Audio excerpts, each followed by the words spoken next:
사무엘상 25장 28절로 33절까지의 말씀을 저 여러분이 번갈아 가며 교독하겠습니다.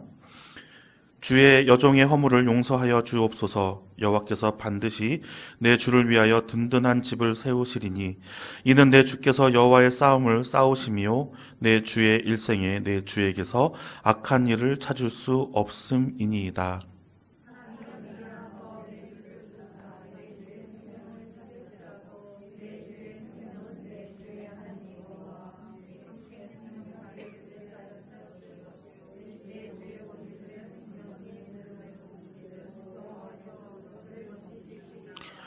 여호와께서 내 주에 대하여 하신 말씀대로 모든 선을 내 주에게 행하사 내 주를 이스라엘의 지도자로 세우실 때에 주께서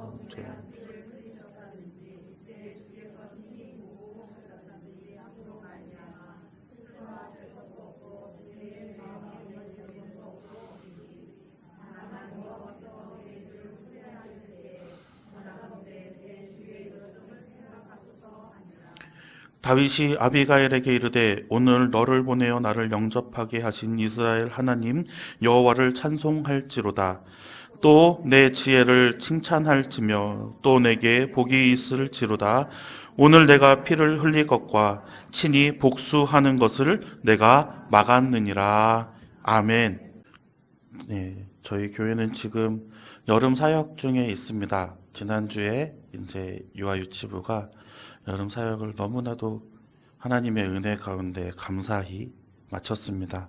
한 20명 정도 되는 아이들이 나와서 하나님의 말씀도 배우고 또 재미있는 놀이도 하면서 즐거운 시간을 보냈습니다. 어머니랑 통화하면서 제가 유치부 아이도 성경학교 20명 나왔어요. 그랬더니 깜짝 놀라시더라고요. 저희 어머니네 교회는 지금 한 400명 정도 작년 출석하는 교회인데요. 유치부 아이들이 지금 10명도 안 남아있다고 합니다. 참 마음이 아픕니다. 그래서 저희 더 신나서 저희 아동부 성경학교는 40명 넘게 와요. 그랬더니 정말 부러워하세요. 지금 이제 점점 도시 교회들은 아이들의 소리가 사라져 갑니다. 저희가 정말 눈물로 기도해야 됩니다. 저희 교회가 막 우리 교회는 많이 나와 막 이러면서 자랑할 것이 아니라 정말 한국 교회가 지금 이러한 상황에 처해 있다라는 것은 얼마 지나지 않으면 그 아이들이 어른이 될 때 전부 다 교회에 남아 있다라고 해도 정말 커다란 위기가 오게 됩니다.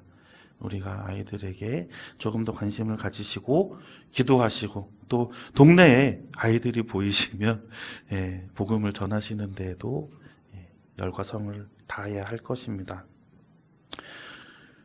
갈등을 해소하는 가장 좋은 방법을 아십니까? 서로가 갈등이 있을 때 개인과 개인 사이의 갈등, 아니면 집단과 집단 사이의 갈등, 나라와 나라 사이의 갈등 중에 어떠한 갈등이 생겼을 때에 해소할 수 있는 방법 중에 가장 좋은 방법이 어떤 것일까요? 평화적으로 해결하는 방법이 제일 좋겠죠. 싸우지 않고 해결할 수 있는 방법이 가장 좋습니다. 개인적인 갈등이 있었을 때 어떤 사람은 그럽니다. 우리 서로 1대1로 대화를 한번 해보자. 그런데 나중에는 싸움으로 번져질 확률이 높죠. 네가 잘못했든 내가 잘못했든 한번 가뤄보자. 또 이것을 이야기해보자라고 할 때에 중재자가 없거나 아니면은 그 안에 서로가 공감할 수 있는 정의가 없다라고 하면 결국에는 싸움으로 벌어지게 됩니다. 지금 러시아와 우크라이나의 전쟁으로 인해서 전 세계가 고통받고 있습니다. 저희에게도 지금 실제적으로 닥치는 이 물가의 상승, 기름값이 너무 비싸져서 이렇게 조금만 넣었다고 하면은 막 어마어마한 기름값에 막 폭탄을 맞고 있습니다. 그러한 것들이 지금 서로에게 전 세계적으로 피해를 주는 상황이 있습니다. 하지만 이 갈등을 평화적으로 해결할 만한 그러한 생각이 없어 보입니다. 평화적으로 해결하는 것, 그 외에 폭력으로 아니면은 힘으로 상대를 찍어 누른다고 하는 것, 그게 과연 오래 갈 수 있을까요? 자, 균등한 평화적으로 서로가 이해를 상충할 수 있는, 서로가 조금씩 손해보고 또 이득 볼 수 있는 부분들은 어떻게든 이득을 채워주면서 이루어 나가는 방법 외에 힘을 가진 자가 힘이 없는 자에게 찍어 누르면서 착취하며 강탈하는 방법은 이를 감과 그리고 복수를 낳습니다. 만약에 그렇게 해서 힘을 가진 자가 힘이 없어질 때에 또 눌려있던 사람이 다시 누르는 위치에 올라갔을 때에 똑같은 폭력을 가하는 모습을 바라봅니다. 군대 얘기를 가끔씩 제가 하는데 군대에서 저는 솔직히 말해서 할 얘기가 별로 없습니다. 너무나도 편하게 잘 놀았기 때문에. 하지만 군대에서 이렇게 보면 고참들에게 당한 대로 후임병이 오면 하는 사람들이 많아요. 내가 고참들에게 맞았어요. 고참들에게 얼차려를 많이 당했어요. 고참들에게 괴롭힘을 많이 당했어요. 그러면 내가 고참이 될 때 똑같은 행동을 하는 모습들을 많이 봅니다. 그래서 저는 제 한 달 바로 위에 고참하고 약속을 했습니다. 우리는 절대 그러지 말자. 하고 약속을 했는데 저희는 안 그러는데 또 밑에 애들이 또 그러더라고요. 그런 거 보면은 너네는 당하지도 않았는데 왜 그렇게 하고 다니냐 했더니 저희만 안 그랬대요.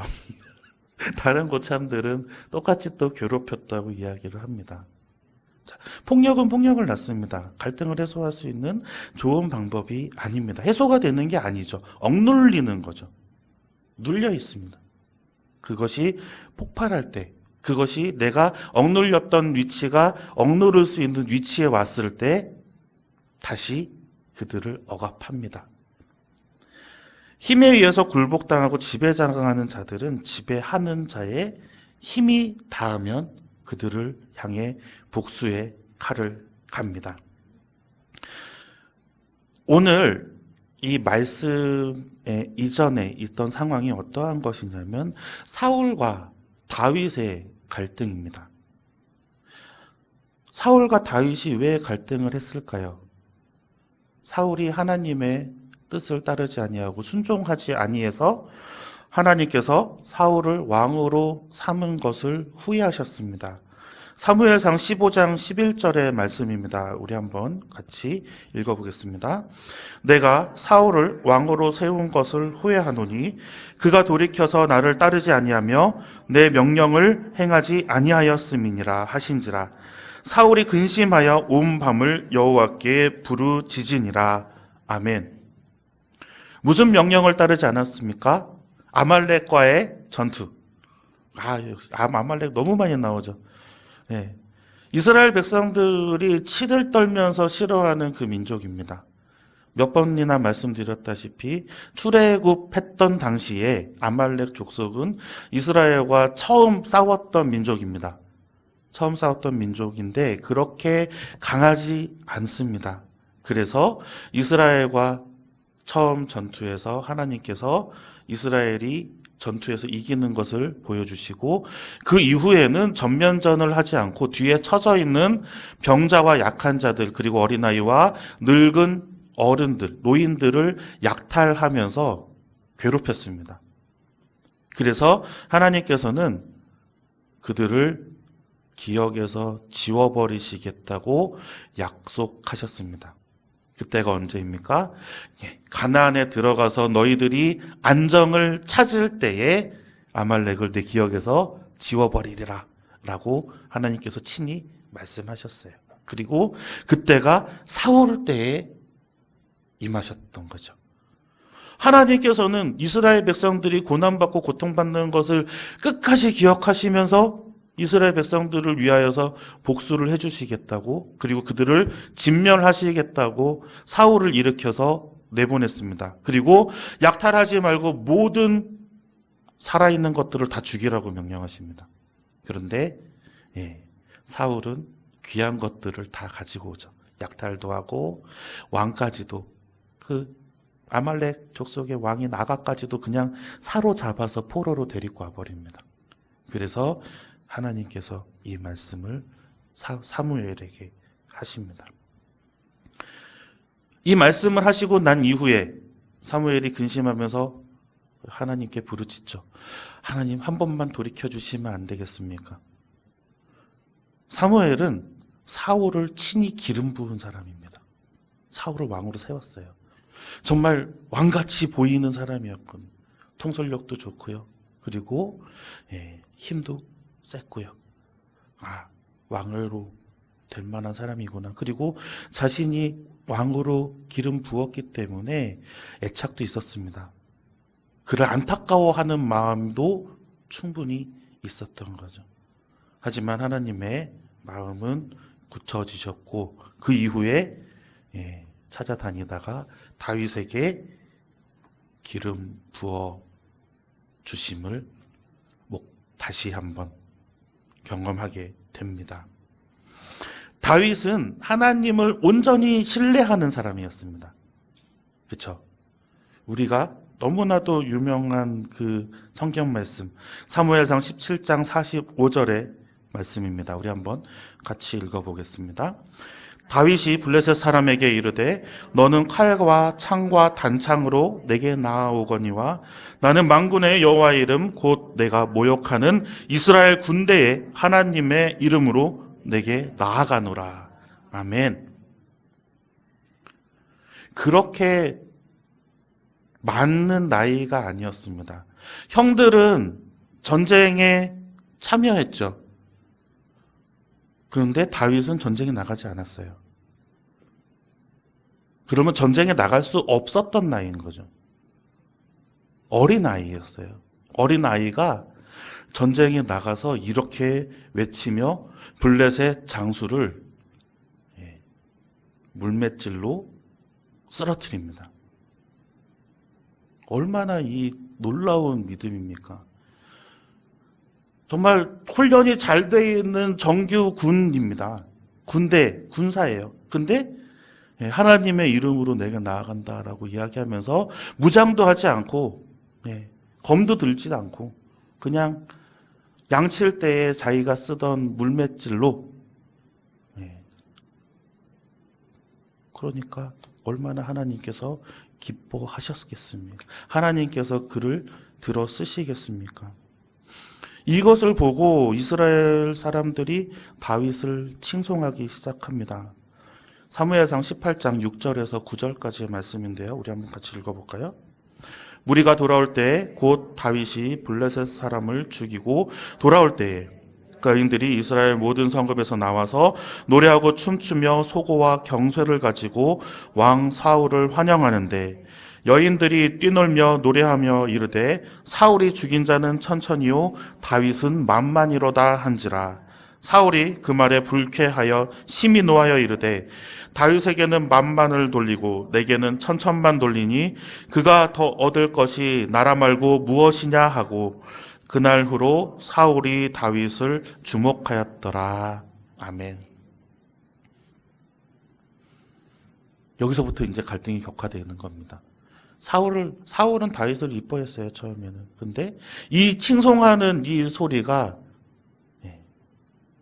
이제 내 자리까지도 뺏는구나. 그런데 사울은 몰랐죠. 하나님이 이미 뺏으셨어요. 자기가 지금 쓰고 있는 왕관은 그냥 인간의 왕으로 쓰고 있는 거죠. 하나님께서는 이미 사울을 왕으로 삼은 것을 후회하시고 다윗에게 기름을 부으셨습니다. 그렇기에 이 여인들이 뛰놀며 노래해서 타는 그 사울은 천천히로 다윗은 만만히로다라고 하는 이 찬양시가 그냥 나오는 찬양시가 아닌 거예요. 온전히 하나님께 의지하며 그 믿음을 쌓아나가고 있는 이 다윗을 사울은 도저히 이길 방법이 없는 것입니다. 그래서 이제 사울은 다윗을 죽이려고 합니다. 하지만 다윗은 맞서지 않고 사울을 피해 도망갑니다. 그 장면이 오늘 장면입니다. 다윗이 이제 피해서 나발이 살고 있는 광야로 피신합니다. 그래서 피신하면서 그냥 있을 수는 없잖아요. 자기가 제일 잘하는 양치는 목자로 있었습니다. 양을 돌봐주면서 같이 지내게 되었는데요. 나발이 잔치를 베풉니다. 그래서 다윗도 양식을 우리도 잔치에 가지는 못하지만 우리도 음식을 좀 얻기 위해서 소년 10명을 보내서 음식을 달라고 합니다. 그런데 참 나발이 이상한 대답을 합니다. 사무엘상 25장 10절에서 11절의 말씀입니다. 한번 같이 읽어볼까요? 나발이 다윗의 사환들에게 대답하여 이르되 다윗은 누구며 이새의 아들은 누구냐? 요즘에 각기 주인에게서 억지로 떠나는 종이 많도다. 내가 어찌 내 떡과 물과 내 양털 깎는 자를 위하여 잡은 고기를 가져다가 어디서 왔는지도 알지 못하는 자들에게 주겠느냐 한지라. 아멘. 요새 애들 말로 듣보잡이라고 있습니다. 무슨 말인지 아세요? 듣보잡이라고 하는 이 줄임말인데요. 들어보지도 못하고 보지도 못하고 듣지 못하고 보지 못한 잡놈이라고 하는 말이래요. 근데 이 말이 딱 맞는 것 같아요. 나발이 누구냐? 다윗은 누구고 이새의 아들은 누구냐? 넌 도대체 누구냐? 내가 나의 양털 깎아주는 사람이 얼마나 많은데 네가 와가지고 나한테 음식을 달라고 하느냐? 나를 위해서 지금 일하는 사람을 위해서 내가 친히 음식을 너희한테 내어주겠느냐? 말 같지도 않은 소리 하지 마. 쫓아내버린 거죠. 다윗은 그래도 이스라엘의 존경받고 그리고 차기 지도자로 사람들이 생각하고 있는 사람입니다. 비록 왕이 지금 다윗을 죽이려고 이렇게 쫓아다니고는 있지만 다윗이 잘 도망갈 수 있었던 이유가 무엇입니까? 다윗을 따르는 사람들이 있었기 때문이에요. 모든 나라가 합심해가지고 다윗을 잡으려고 그랬으면 분명히 잡혔죠. 추종자들이 있습니다. 그리고 세력이 있습니다.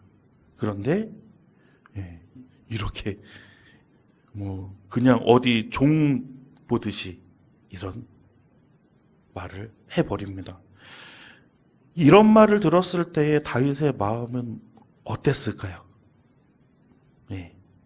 눈이 뒤집히죠. 나에게 직접 모욕하는 것도 아니고 내 종에게 그러한 말을 해버렸으니까 화가 단단히 났습니다. 그리고 지금 자기는 쫓겨다니는 입장이잖아요. 마음이 강팍해요. 그래서 부하 400명을 무장시켜서 나발을 잡으러 갑니다.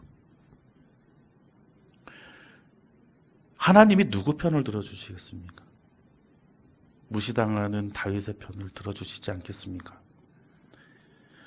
다윗의 용맹함은 하나님께서 그와 함께하는 것 때문입니다. 제가 예전에 설교 때 한번 그런 말씀을 드린 적이 있습니다. 다윗은 밧세바 사건을 제외하고는 모든 전쟁에 나가서 선봉으로 섰습니다. 그래서 다윗은 한 번도 지지 않았어요. 패배한 적이 없습니다. 온 나라 그리고 그 주변에 있는 모든 나라에 있는 사람들이 다윗의 이름만 들어도 도망갔을 정도였습니다. 진 적이 없으니까요. 어떻게 생각하겠습니까? 만군의 여호와 하나님이 다윗과 함께 하는데 우린 도망가야 된다고 생각합니다. 여기도 마찬가지예요. 그렇게 기세등등하게 치고 들어갑니다. 나발의 무리들이 상대가 되겠습니까? 전쟁을 경험한 장수인데요. 근데 그때 오늘 본문에 나발의 아내 아비가일이라고 하는 여인이 등장합니다. 갈등을 해소하는데 가장 좋은 방법, 아까 말씀드렸죠. 평화적인 방법. 싸우지 않고 이 갈등을 해소하는 것이 가장 좋은 방법입니다. 서로에게 제일 이득이 되는 방법이고 또 서로에게 가장 기분이 좋은 방법이에요. 왜냐하면 전쟁을 하거나 싸우게 되면 어느 누구든 간에 손해를 봅니다. 이긴 사람도 손해를 봐요. 이긴 사람도 실이 있습니다. 그렇지만 오늘 아비가일의 빠른 판단과 지혜로운 행동으로 말미암아서 나발과 그의 식솔들이 화를 면하게 됩니다. 오늘 아비가일의 모습을 통해서 우리가 찾을 수 있는 것은요, 첫 번째로 생명을 구하는 지혜를 보여준 것입니다. 오늘 말씀 26절에서 28절의 말씀입니다. 우리 한번 같이 읽어보겠습니다. 내 주여 여호와께서 살아계심을 두고 맹세하노니 내 주도 살아계시거니와 내 주의 손으로 피를 흘려 친히 보복하시는 이를 여호와께서 막으셨으니 내 주의 원수들과 내 주를 해하려 하는 자들은 나발과 같이 되기를 원하나이다. 여종이 내 주께 가져온 이 예물을 내 주를 따르는 이 소년들에게 주게 하시고 주의 여종의 허물을 용서하여 주옵소서. 여호와께서 반드시 내 주를 위하여 든든한 집을 세우시리니 이는 내 주께서 여호와의 싸움을 싸우심이요 내 주의 일생에 내 주에게서 악한 일을 찾을 수 없음이니이다. 아멘. 내 주가 몇 번이나 나옵니까? 아주 그냥 내 주여, 내 주여, 내 주여. 싹싹 빌고 있는 겁니다. 잘못했다. 우리 남편이 뭘 몰라가지고요. 지금 헛소리를 했어요. 그렇게 하는 거예요, 지금. 여종이라고 자기를 표현합니다. 400명이나 되는 식소를 거느리고 있는 다윗이 양을 돌봐주는 일을 할 정도면 거기도 어마어마한 부자예요. 그렇죠? 굉장한 지위에 있는 사람이에요. 그런데 그 다윗한테 가가지고 지금 무릎 꿇고 자기를 종이라고 얘기해요. 여주인인데. 그리고 셀 수 없이 많은 내 주라고 다윗을 이야기합니다. 얼마나 자존심을 꺾고 다윗에게 납작 엎드려졌는지 우리가 볼 수 있는 장면입니다. 이렇게 해도 화를 면할지 안 면할지 모르는 상황이거든요. 네. 그래도 아비가일은 자기의 가족과 자기의 집을 지키기 위해서 다윗의 앞으로 나아갑니다. 수백 명이 무장하고 있는 그 앞으로 나아갑니다. 죽을지도 몰라요. 그래도 나아가서 다윗을 주님으로 그리고 자기를 여종으로 칭하면서 다윗에게 예물을 바치며 용서를 구합니다. 이것이 진정한 지혜 있는 사람의 행동입니다. 억울할 때도 있겠죠. 나도 할 말이 있겠죠. 아니 그거 양털 깎아주는 일 얼마나 했다고 나한테 음식을 달라고 그래 라고 할 수도 있겠죠. 하지만 분쟁을 분쟁으로 해결해서는 답이 없음을 아비가일은 알고 있었던 겁니다. 폭력으로 맞설 때, 폭력으로 맞설 때 서로에게 상처만 되고 또 서로에게 약함만 되고 또 서로에게 잃을 것만 생기게 되는 일을 버리지 않으려 이렇게 노력한 것입니다. 나발의 집안도 온 힘을 다해서 다윗을 막으려고 했다고 하면 전멸까지는 아니더라도 어떻게든 싸움은 있었겠죠. 그러면 양쪽에 있는 피해는 어마어마했을 겁니다. 아비가일의 이 행동으로 말미암아서 서로에게 생길 상상도 하지 못할 피해를 막았습니다. 사람이 죽어나가는 것도 막았습니다. 그리고 서로에게 상처가 되는 일도 막았습니다. 그리고 결정적으로 아비가일의 이 행동은 다윗의 화를 누그러뜨리게 됩니다. 자신의 식솔들이 목숨의 위협을 받는 위기의 상황에서 그 위기를 분별해서 해결하려고 하는 그 지혜, 갈등을 해소시키는데 평화적인 방법으로 해결할 수 있는 방법들을 모두 다 동원하는 지혜, 그리고 그들 앞에 나아갈 수 있는 용기와 그들 앞에 무릎 꿇고 이렇게 잘못을 용서를 구하는 용기는 정말 지혜로운 행동이 아닐 수가 없습니다. 자기가 잘못하지 않았는데 잘못했다 막 이렇게 아이들한테 얘기하면요, 아이들은 안 해요. 요새는 내가 잘못한 게 없는데 왜 잘못했다 그래요, 이렇게 얘기를 합니다. 왠지 아세요? 지금은 내가 한 행동에 따라 자기네들이 책임을 지려고 하기 때문입니다. 그런데 하나님의 나라에서 바라볼 때 모두를 살리기 위해서 내가 희생해야 한다. 그리고 모두의 평화를 위해서 내가 한 발 물러서고 양보해야 한다 하면 그것도 지켜야 하는 그러한 덕목 중에 이러한 지혜도 있어야 할 것입니다. 우리 아이들이 이런 것도 한번 배웠으면 좋겠어요. 나 잘못한 거 없어요, 이렇게 얘기하면 그치, 잘못한 건 없는데 라고 하지만, 그래, 네가 잘못한 건 없지만 네가 한번 양보함으로 인해서 모두가 행복해하면 어떻겠니? 라고 물어보는 그러한 우리의 교육도 필요할 것 같습니다. 우리도 그러한 삶을 살아가기를 간절히 소망합니다. 두 번째로 우리가 살펴볼 수 있는 것은 하나님의 공의를 의지하는 믿음입니다. 다윗은 이기적이지 않아요. 공의로운 사람이었습니다. 성격이요? 불같지 않습니다. 사울이 불같죠.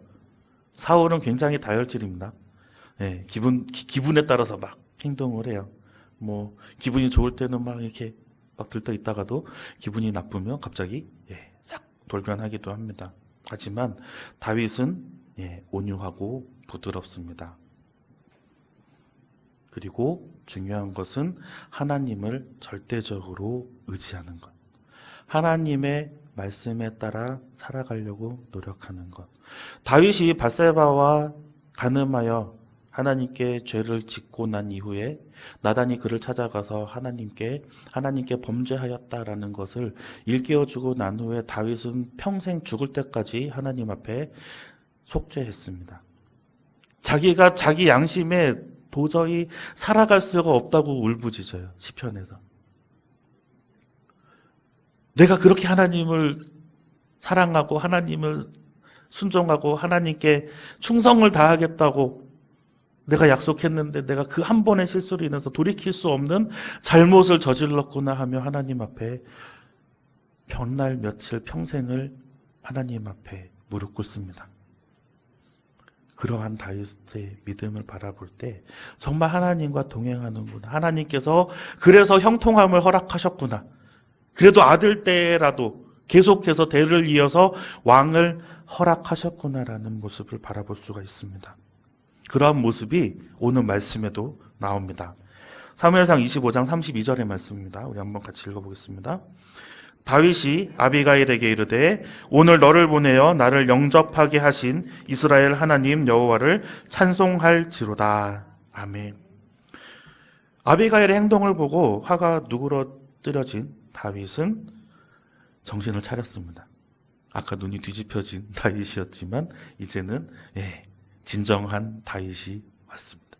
진정된 다윗이 내가 하마터면 무고한 사람들을 해할 뻔했구나. 무고하진 않겠죠. 그래도 하나님께서 좋아하지 않는 그러한 일을 할 뻔했구나. 그리고 아비가일을 칭찬합니다. 오히려 그 아비가일의 지혜를 높이면서 하나님을 찬송하게 합니다.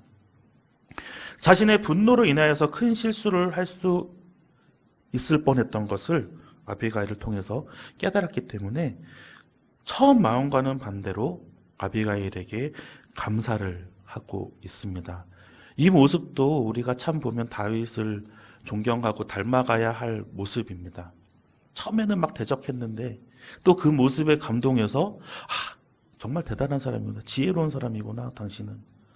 내가 참 본받아야겠습니다. 라고 이야기를 하는 이 모습을 바라볼 때 다윗은 참 하나님께서 이뻐하시지 않을 수가 없습니다.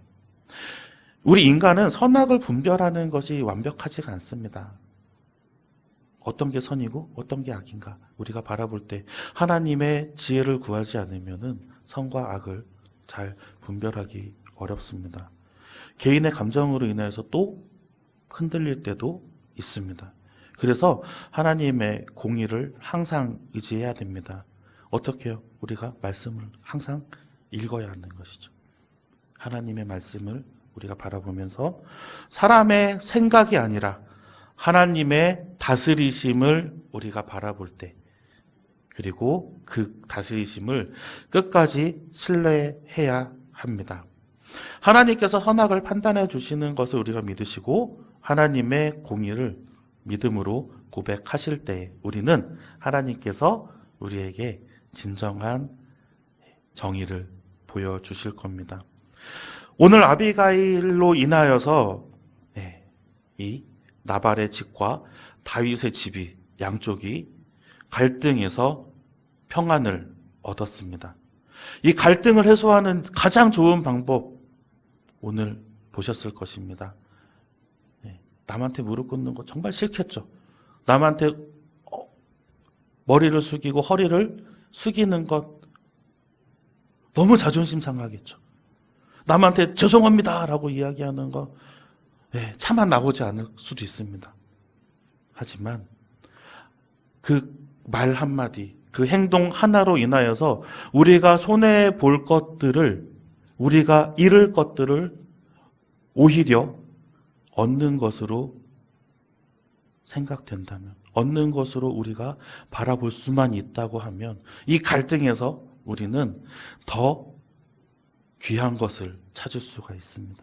그러한 삶을 살아갈 때 이 지혜와 함께 살아가시고 또 하나님의 공의와 정의 안에 살아계시는 우리 원통교회 성도님들 되시기를 간절히 소망합니다.